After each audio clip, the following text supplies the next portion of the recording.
got some news out and I wanted to get up to date with everything going on, some of the consequences that could arise from what's happening, and what do stocks think about this.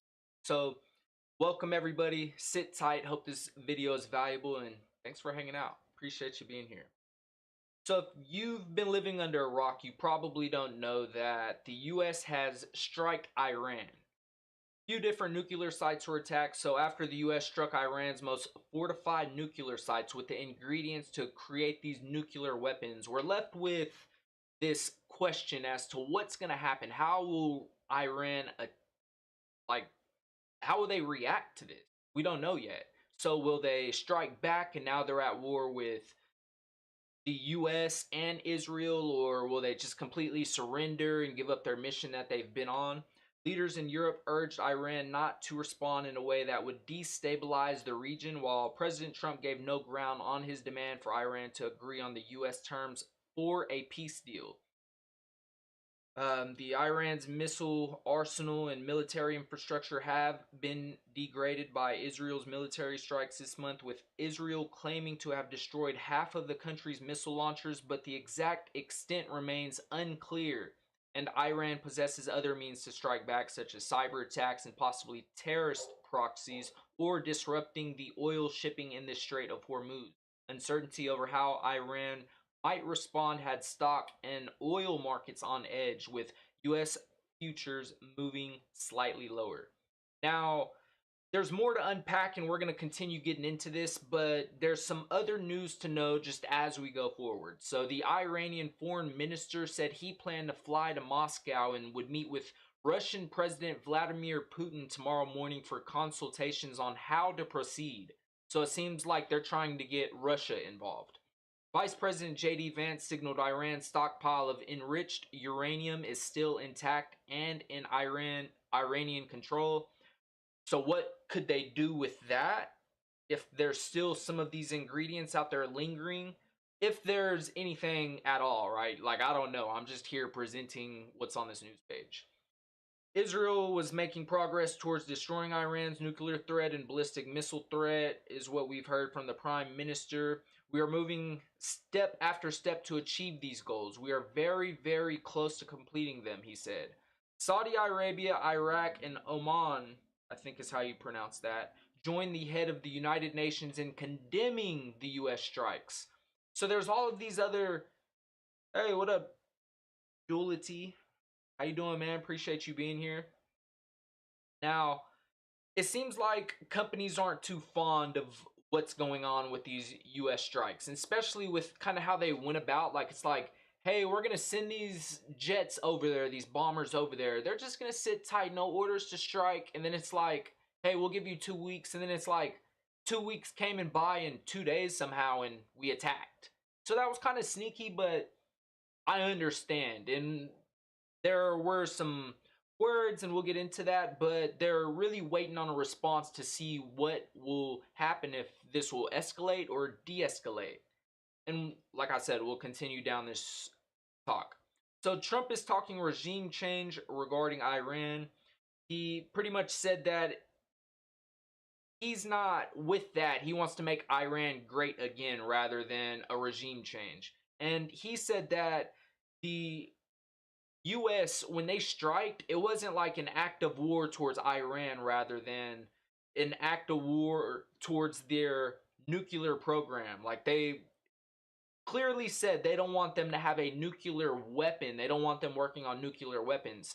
So that was their part of their agreement, I guess, is to stop them from doing that, destroy their ingredients, and then negotiate from a clean slate, I guess, in a way. But I mean, bombing stuff and like adding violence and war, I don't know if that's a good starting point. And from Iran's point of view towards the US, which they already didn't like, so I hear, I'd imagine that's not going to make them very more liking of us in a way. That doesn't really show the love. So then there's some other stuff. There's this Iran state media reporting that its parliament has voted to close the Strait of Hormuz, a key energy transportation waterway, citing a senior Iranian lawmaker. And remember, we talk about this all the time. This Strait of Hormuz is where major global oil trade happens where 20 millions of barrels a day of oil are traded. 20% of the world's supply lies within this strait. So if it were to be closed, that could cause supply shocks. It could get different from where we are right now, and there could be some domino effects that trigger from this happening. So we also find out that there's no word from Iranian supreme leaders, so they're just kind of like chilling and not making known what they're working on in the back, or if they're going to retaliate or just call it peace and hey, let's make a deal now. We learned our lesson. China's foreign ministry condemns U.S. attack. So China stands ready to work with international community to pull efforts together and uphold justice and work for restoring peace and stability in the Middle East, the statement said after they have condemned the U.S. attack on Iran's nuclear sites overnight, saying in a social media post that the move violates the purposes and principles of the UN Charter and international law and have exacerbated tensions in the Middle East. So far, just as we're getting up to date, it doesn't seem necessarily like things are getting better. And we're just going to go from there. And we were just talking about that Strait of Hormuz where all of this oil comes. Iran, let's just note this one. Just note this one in the back of the noggin. Iran is China's cheap oil plug. They get very cheap oil from Iran. So if anything gets in the way of their cheap oil, their energy, pretty much every industry is built off of oil. Like think about transporting and these lights that I'm using and this electricity to power this camera and these literally everything involves energy, and usually the energy is in a form of oil, tractors, gas, building materials. So it could get real iffy assuming things get worse here, especially with a possible supply shock. Now, after we attack them, Trump says it's time for peace with Iran. It may not be up to him, though, is what this article says by Shandy. Shandy. I don't know how to say their name. Miss Race and Rog Haven. I'll just get the practice in. We got to get through these awkward moments of where we need to practice and get better.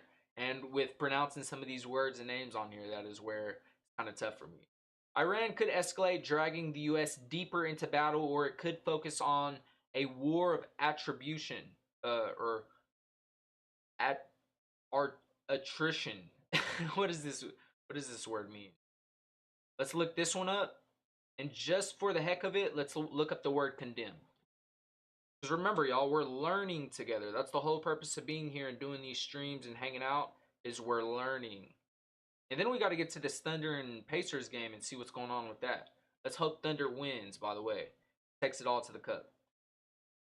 So, attrition, the action or process of gradually reducing the strength of or effectiveness of someone or something through sustained attack or pressure. What about condemn? To condemn something means to express complete disapproval of, typically in public. And all of these countries are joining sides and saying they condemn the US for attacking Iran. So, yeah, now's the perfect time to say, hey, we want peace. So, US officials seek de escalation after striking Iran's nuclear facilities, while Iran vows to retaliate against American interests. The conflict's course depends on the damage to Iran's nuclear capabilities and Iran's response, which could broaden the conflict. Israel aims to eliminate Iran's missile program, potentially seeking regime change. While remember, Trump doesn't necessarily think it's politically correct to call it regime change that he's aiming on, rather than this war directed towards this missile program and eliminating that threat. While Iran considers it limited response options. So, yeah, the U.S. officials have signaled that their view on Saturday's strike was a one-off intervention and that they now seek de-escalation. And Iran has vowed to hit back American interests, and Israeli leaders have told citizens they to be prepared for a long campaign. So we'll just be watching where this goes. We don't really know. The course of the conflict and whether it is settled on the battlefield or at the negotiation table will hinge on at least two variables. First, how badly have the US and Israel damaged Iran's nuclear capabilities? Because if they're not really damaged or they got some more stuff brewing in another location or something, maybe they start using them. Second, will Iran choose to retaliate and how? And it goes back to the first. How badly have the US and Israel damaged Iran's nuclear capabilities? Because if they haven't, ladies and gents, we are just getting started if this is anything of seriousness. So I think that's all I wanted to look at for this piece, and then we go into these 6 questions that we need to be asking ourselves. And I really appreciate all of these articles from these authors out here working on a weekend, working on a Sunday, on the day of the Sabbath, giving us more to think about and reflect upon. So 6 questions investors should be asking as US strikes Iran. Will the US intervention continue? Will Trump's domestic political coalition hold? What impact might a surge in oil prices have on inflation in the US? These are all questions we need to be asking ourselves, and we'll get into these 6 questions. But remember, this channel, we like following asset values and looking through all of the news and stuff in the macro economy through the lens of as an investor. And as we're learning this, the best student of the game, the best student in the classroom is the teacher as we go through and learn this. So let's look at these questions. As investors try to make sense of the fast-moving situation, a team of Washington-focused strategists at the investment bank Jefferies has published a report highlighting 6 questions that will be on the minds over the next few weeks, including how repercussions stemming from the decision to strike might impact Trump's domestic policy agenda. Now let's get into it. Will the U.S. intervention continue? Trump has warned that more targets remain if Iran presses ahead with retaliation. Israel on high alert after intercepting missiles launched by Iran proxies in the region. Other Persian Gulf states, including Saudi Arabia and Qatar, have called for restraints as fears mount that oil infrastructure could be targeted. The Jefferies team said it would be keeping an eye out for any signs of how further escalation might impact geopolitical dynamics in the region, within the region. Will Trump's coalition hold? Trump's decision to even consider a direct U.S. attack on Iran has created fissures within his domestic political coalition. How this evolving coalition takes shape will be pivotal to advancing the president's domestic agenda, they wrote. Another question is, how might Trump's domestic policy agenda be impacted? So the decision to attack Iran comes at a critical juncture for Trump's domestic policy agenda, the Jefferies team noted. So it just keeps on going. Some key questions. Could the move to strike delay the passage of Trump's One Big Beautiful Bill by potentially forcing separate votes on raising the debt ceiling and authorizing the broader tax cut extension included in the version of the legislation that has passed the House? Will the administration now be forced to deprioritize ongoing trade talks with its U.S. allies? Which this big beautiful bill was really built upon this idea of these tariffs. Signs that the U.S. might even become more deeply involved in the conflict could also exacerbate concerns about the size of U.S. budget deficits as they fund wars. How will oil prices respond, and what impact might it have on inflation? So this is the one I think a lot of investors are going to be looking at. Really, wow, these last questions are really getting deep. So the oil prices and them impacting inflation. Prices for Brent crude, the international benchmark, have risen more than 30% from its lows in May. Remember, though, that we are, according to last year, we're still at a decent level. It's not terrible yet, but it could start getting tougher in the economy. While the U.S. imports less oil from the Middle East than it once did, domestic energy prices wouldn't be completely insulated from a global shock. And when you think about what people have left over after bills, energy is a type of bill. You got your electricity bill, you got your gas bill, heat and electric bill, also like literal gas for your car. So when all of that is more expensive, consumers have less money left over to spend elsewhere. So just think about that. While the U.S. imports less oil from the Middle East than it once did, domestic prices wouldn't be completely insulated from a global shock. Elevated oil prices risk stalling recent disinflation trends and complicates the Fed's path to rate cuts. We're watching oil volatility closely as a key variable for inflation and monetary policy direction. Because the Feds fight all together, even though we've gotten pretty close so far, but now there's all of these factors that can influence it. The Fed's fight this entire time has been inflation. And when oil prices rise, that is a form of inflation. And when inflation goes up away from the Fed's 2% target, that's where the resistance to them cutting rates comes in. But if there's stagflation, they might have to change their focus and think more so towards stimulating the economy rather than putting it in this restrictive mode. How will it impact trade negotiations with China and Europe? So we just talked about China's tie to cheap oil. Like, hey man, like y'all are attacking my oil guy. That's where we get our cheap oil, our energy, our literal countries built off of energy. That's where we get our energy from. And y'all are like causing problems and making our costs go up. China criticized Washington's decision to move ahead with the strike, characterizing it as a serious violation of international law, according to the South China Morning Post. European leaders, meanwhile, have called for a diplomatic solution. Senior Iranian officials, however, have said a return to talks with the U.S. is off of the table for now. The conflict could disrupt trade negotiations as Trump's July 9th deadline for reimposing his Liberation Day tariffs loom.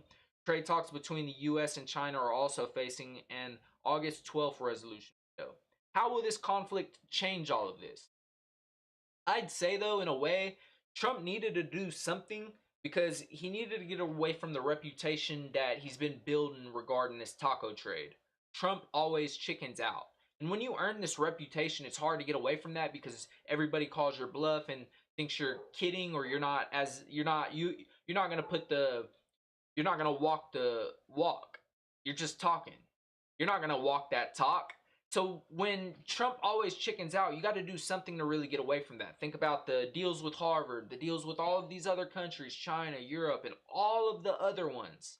The TikTok deal, the mess with Elon Musk. He kind of just sets these deadlines and then keeps kicking the can down the road, or they just somewhat disappear for a while.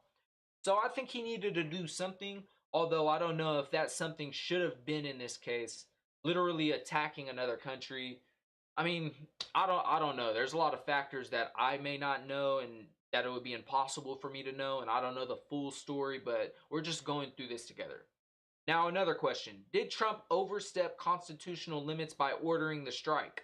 They keep saying Trump's overstepping a lot of different things, including the tariff agenda that he's put out. So I'd imagine that's going to be in question now, regardless of what happens next. The decision to strike could have profound repercussions regarding the balance of power between the White House and Congress.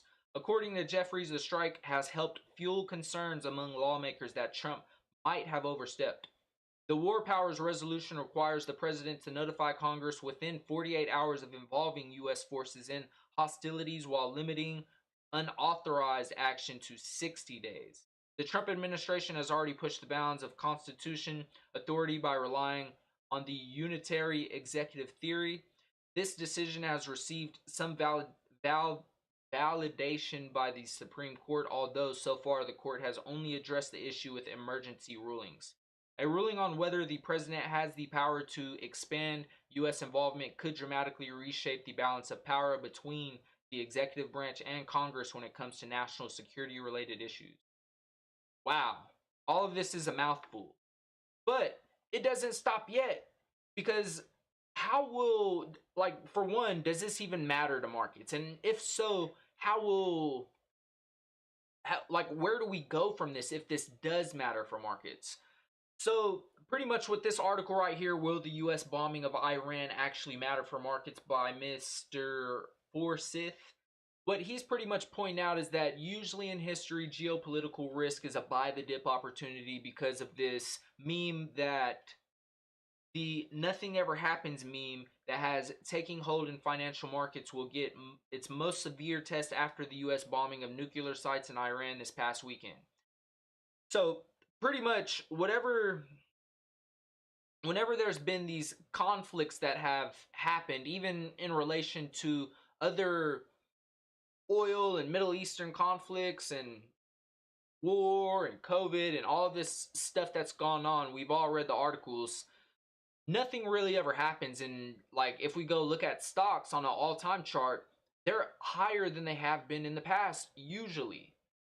And we're reaching for new all-time highs. So there is this question as to, will this actually matter for markets? And so far, yeah, like markets have opened up. Futures are negative. We got Bitcoin. Bitcoin briefly dropped under 100,000. Now we're slightly under 101,000. We've seen gold kind of rally today. Treasuries unmoved, which is interesting for them to be considered a safe haven asset. Nobody's really buying them right now, and I don't blame it. Everybody's looking elsewhere. But for stocks, what really matters is, does this escalate? And the main part is what happens with oil. That's what a lot of people's going to be watching. And that gets into this Strait of Hormuz, and that's what a lot of people are watching. So it isn't just the Strait of Hormuz. Oil traders and global investors await Iran's response to the U.S. strike. And they pretty much go in and kind of talking about how the closing of this strait isn't necessarily what they're worried about. They're worried about what happens, what are the consequences that could arise from such a price supply shock from them halting this oil trade. Keep losing my words. So let's see if I can find my spot. So the potential for Iran to shut down shipping routes, particularly the strait through which ships carry roughly 20 million barrels a day of oil and oil products and 20% of the world's liquefied natural gas supply, has long served as a boogeyman for investors, oil traders, shippers, and world leaders. Now the threat is front and center following Trump's decision to involve the U.S. directly in the Israel versus Iran war Saturday by bombing Iranian nuclear sites. So then they go on to kind of talk about that. Where are we at? I had this highlighted, but I lost my place. So the more immediate and likely scenario, she said, is increased harassment of vessels through tactics like mining and boarding that would raise transit times and shipping costs without a formal closure. The uncertainty is almost certain to spark a rally in crude when the market opens Sunday night, which I don't have oil up. Let's put oil up. Put it right here. And it was Brent that we want to look at for the international benchmark BNO. All right, so I mean they've been trending up. It's not like crazy. What about WTI? And this is more so the benchmark for like American oil. All right, so these aren't moving too much. So the market will be watching two key things. First, whether Iran's response includes energy infrastructure. So what are they going to do? Are they going to halt? Are they going to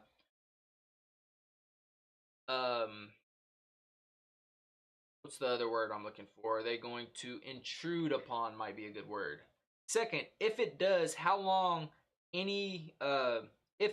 how long any disruptions could realistically persist. So if they did start mining and boarding and increasing these transit times and shipping costs without a formal closure of the strait, how long would that last? Or if they did shut it, how long would that last?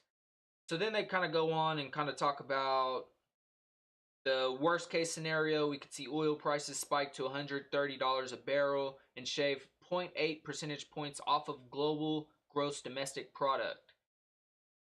And then talks about how important the Strait of Hormuz is and how people are rattled in the stock market, yada, yada, yada. So back to these oil prices spiking. Where that really comes back to is the Fed's fight on inflation. So if oil prices are higher, that means inflation's higher. And if inflation's higher, people are spending more for energy related.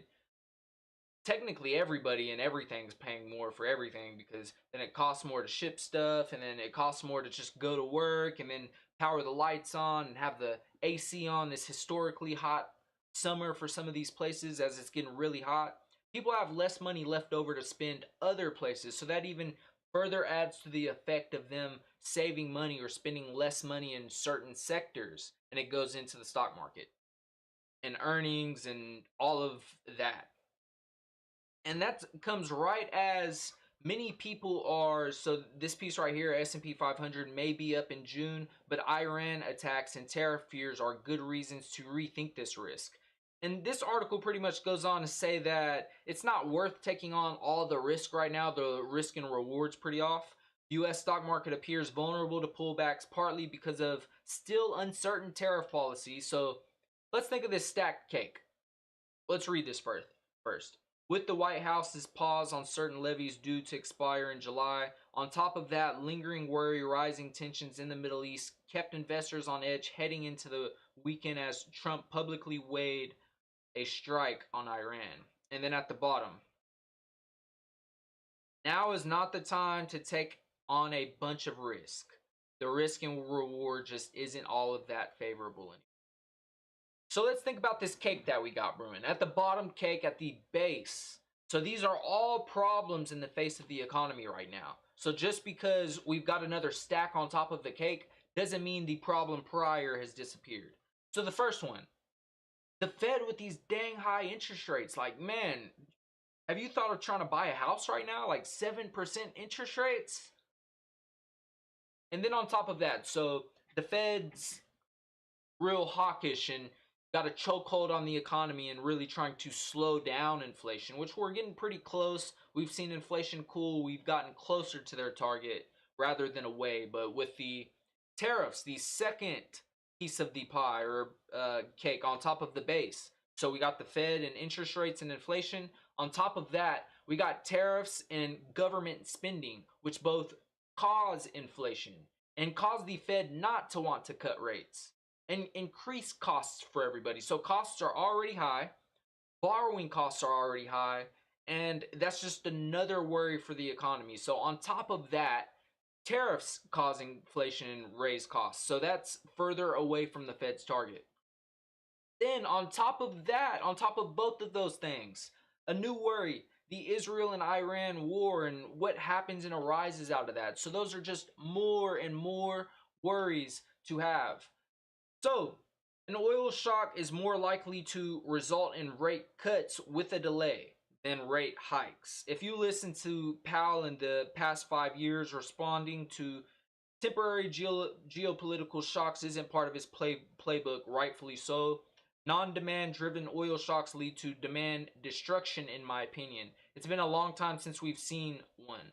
The US economy is much different today compared to the 1970s. And this is a post by Cantro on X, maybe I'm saying his name, Mr. Michael, and he's pretty much going on to say that maybe with this oil price shock that could loom from this war, while the Fed's already facing this stagflation, when an oil price shock is driven by factors other than changes in demand, it is much likely to lead to demand destruction, which all else equal would likely hurt consumption and by extension to the economy. And that's as we're in this spot to where the Fed's fighting inflation. They see the economy really slowing down and stagflation being a concern with Trump's tariffs driving costs up, inflation driving up, and then the labor market possibly weakening because people are starting to save money and spend less just because it costs so much right now.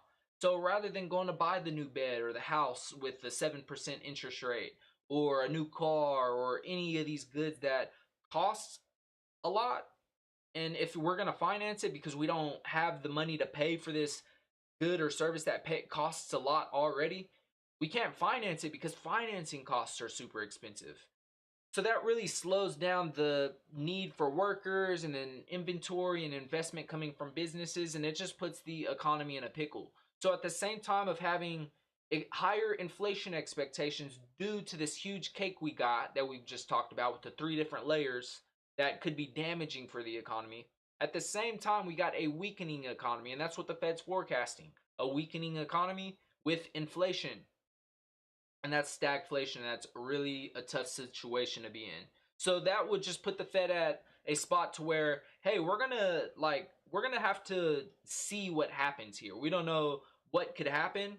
we don't know that inflation, this high inflation, is worth fighting anymore because the economy's looking pretty tough. So we might need to change our focus and maybe focus on the labor market or stimulating the economy in a way. So that leads us where the Iran war goes from here. Three scenarios for oil and stocks by Mr. Matt Peterson. And he goes on with these three scenarios. First, Iran could admit defeat explicitly or implicitly.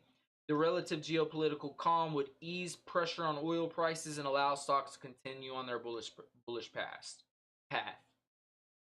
Does that seem likely? I mean, with all of the puzzle pieces in right now, like the game seems like it's just getting started. We got the man in the White House. We got a potential Vladimir Putin entering the chat. All of these countries are kind of like pointing at the US saying, y'all are kind of wrong for doing that.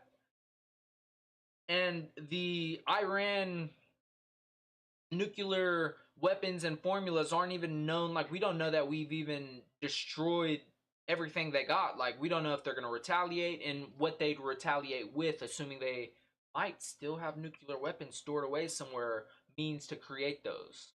So, do they admit defeat? Well, they've already kind of said no a few times. So, I'd say this one's pretty unlikely. Second, Iran could escalate the conflict by retaliating against sensitive targets, including direct attacks on oil exports.